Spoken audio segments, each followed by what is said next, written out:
Hello friends, Spitfire here. Today we're going to start the tutorial area of Porthos Island, the Grotto. So let's get started.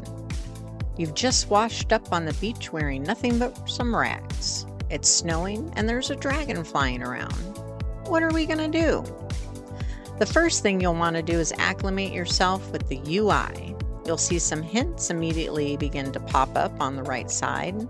There's the chat box and a bar with some of your abilities already preloaded into it. There's also this bar with 2 green dots in it. This is your tumble bar, where you can keep track of how many tumbles you have left. If you do use up your tumbles, they recharge at a rate of 1 charge per 8 seconds. If you really love tumbling, they can be increased as you level by putting points in the tumble skill, or by getting feats which increase your tumble. To tumble, just hold down your block key. By default, this is the left shift key, and press forward. As a paladin, I do not have the ability to tumble, so I just jump around a little bit. Your tumble skill can also reduce the amount of damage you take when you jump or fall down a long distance. More on that later. There is also the minimap and the quest log, which shows you what your next steps are to do while in a quest. You can open your minimap to a larger size by pressing M by default. When it's this size, you can move it around to a more comfortable location, and you can resize it by grabbing the corners or the sides.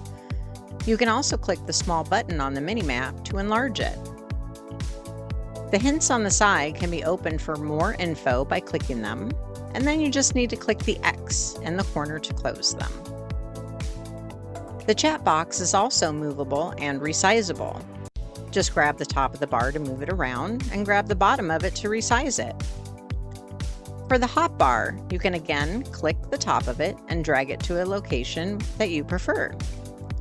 You will see that there is an arrow on the bar, and if you click that, it will separate that bar from the rest of them, allowing you to open up multiple bars. You can also click the arrow on the one you separated to put it back on the stack. You have a total of 20 bars that you can place on your UI. Once you separate a bar, you can click that one to go up and down rather than side to side. It's not as slick as some of the UIs of newer games, but it's pretty customizable. Once you have a couple of bars set up, it's as easy as drag and drop to move the abilities around. Now let's look at some options. You can press Escape on your keyboard or use the DDO main menu in order to open them up. Here is where you can optimize your graphics and sound options.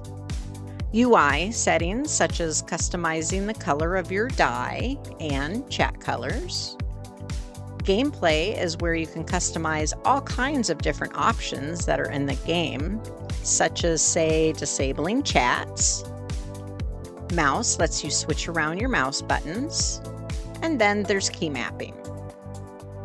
Here's where you can choose one of 3 styles of default key mapping: default, FPS style, or classic. Classic is just what it sounds like. This is the default setup that DD used to use when it first released, which is what I usually use, as that's how I'm used to playing. FPS uses a free camera and requires you to move your mouse around to aim and move, which some people like because it can be faster to react and move around. Default is a style that most new people use, as it is the default. You'll see me change the style a bit later in the video, but I do try to use default to start off with.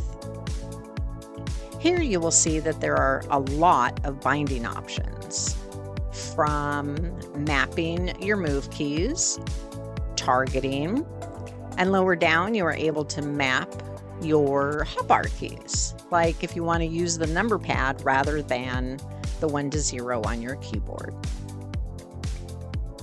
Try out your attacks by clicking your mouse buttons, left mouse button for default, and press the spacebar to jump. You don't have any weapons yet, so we're just doing some shadow boxing for now. Now let's go talk to Jeets and reassure him that you are not a zombie. If you're new to DDO, I highly recommend reading the dialogue. Most of the lore and stories are very interesting and often a bit comical.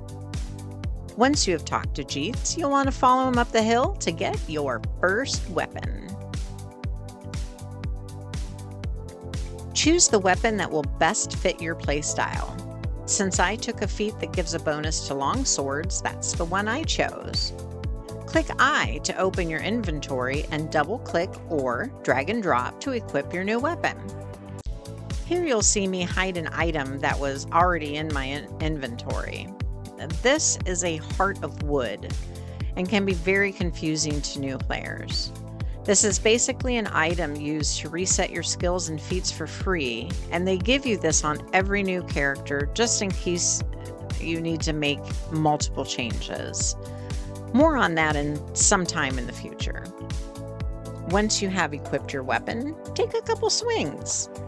Jeets will allow you to exchange it if you're not happy with it. Otherwise, continue the quest. If you open your map, you will see the quest marker flashing. This is very helpful in most areas to help you find where your quest is located. You can click the flashing yellow door, and a blinking arrow will show you the direction of your quest on your minimap. Now, let's head to the quest. On your way, you'll find a lot of breakable boxes. Smash those crates.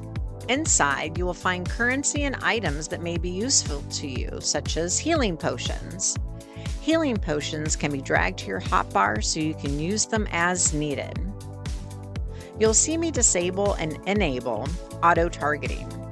This is accessed by pressing G. I personally prefer auto-targeting as it helps me pick up items, but you can turn it off if you don't like it. Since it is enabled by default, you'll want to press G to turn it off. Now, let's enter the first quest.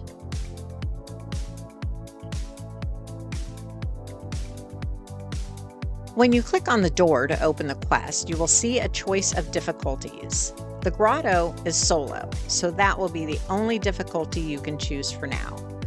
Once you're ready, click Enter. Here you will meet Selimus. She will give you a boost so that you cannot die while in this quest. This is only ever a one-time thing. After this quest, you will no longer be immortal. But it gives you a little leeway to make mistakes and try things out, which is helpful.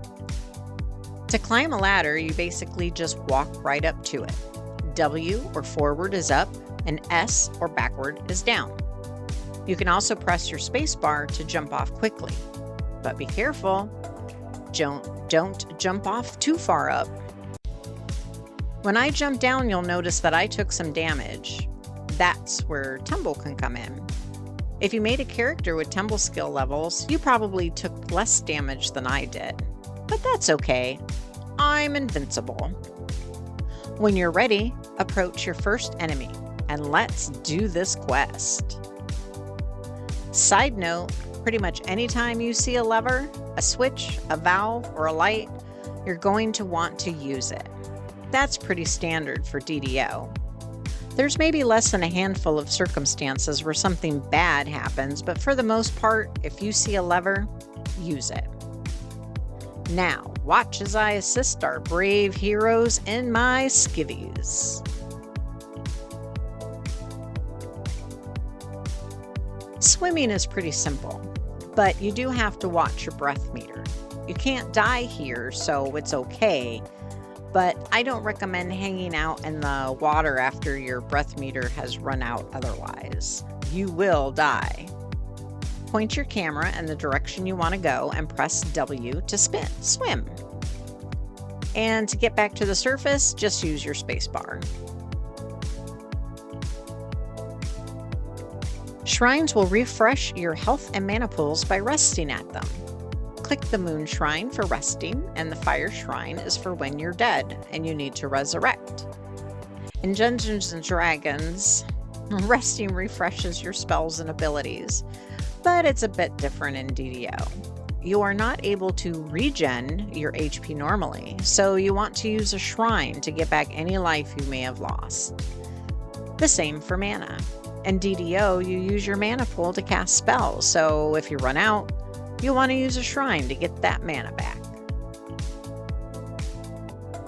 Traps are pretty prolific in DDO. In order to disable them, you need to be or have a trapper. Luckily, Jeets just happens to be one, so I asked him to disable the trap for me. I have learned that a new player trap is for people to take a level of rogue thinking they can just start disabling traps. Unfortunately, this is not the case. You don't want to start as, say, a paladin and take a level of rogue and have it work. Multi-classing requires preparation. So for your first character, just stick with the class you started with. While playing, I fully endorse exploring.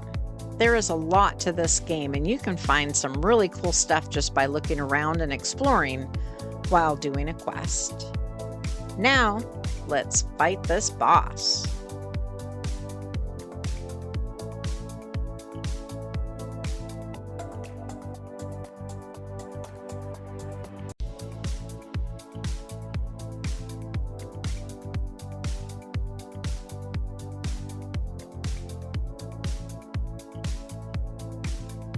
Phew, she was pretty tough. But now for the good part. Loot! Loot is what adventuring is all about. Jeets will unlock this chest and you'll want to click on the chest to open it. Normally, end chests aren't locked, so that's not something you'll need to worry about. Inside this chest, you'll find some things that will be helpful, such as armor, a shield for me, and a water-breathing ring. This ring is what we in the DDO world call a clicky. You'll want to place the item on your hotbar, and then you'll be able to click it to activate the spell. You'll also notice that when I finally have a shield to equip, my shield mastery pops up in my buff bar. That feat will not be active unless I have a shield equipped. So if I want to use a two-handed weapon at some point, that feat would be useless. Most feats are this way. In order for them to work, you have to satisfy the prerequisites. Hidden doors are a pretty cool mechanic in DDO. They can hide shortcuts, chests, or even rare mobs. However, in order to be able to see the secret door, you have to have enough spot. Early on in the game, this isn't much of a problem, but as you progress, you'll notice that your ability to see secret doors drops. And that's okay. It's just how the game works. Since I spotted the door, noted by the door icon above my head, I'm going to use my search to find it. Once I do that, I can open it. The end of this quest is a bit different from most. Here, I will need to speak to Selimus to get my end reward. You can always double check if you are actually done with a quest by looking at your quest log. If it says recall, you are not done, and clicking this will give you a warning. However, if it says finish, it is done, and you can finish out to leave the quest. But for this quest, you'll want to take your end reward from Selimus, receive a chunk of XP, and then just exit through the door. And that's that.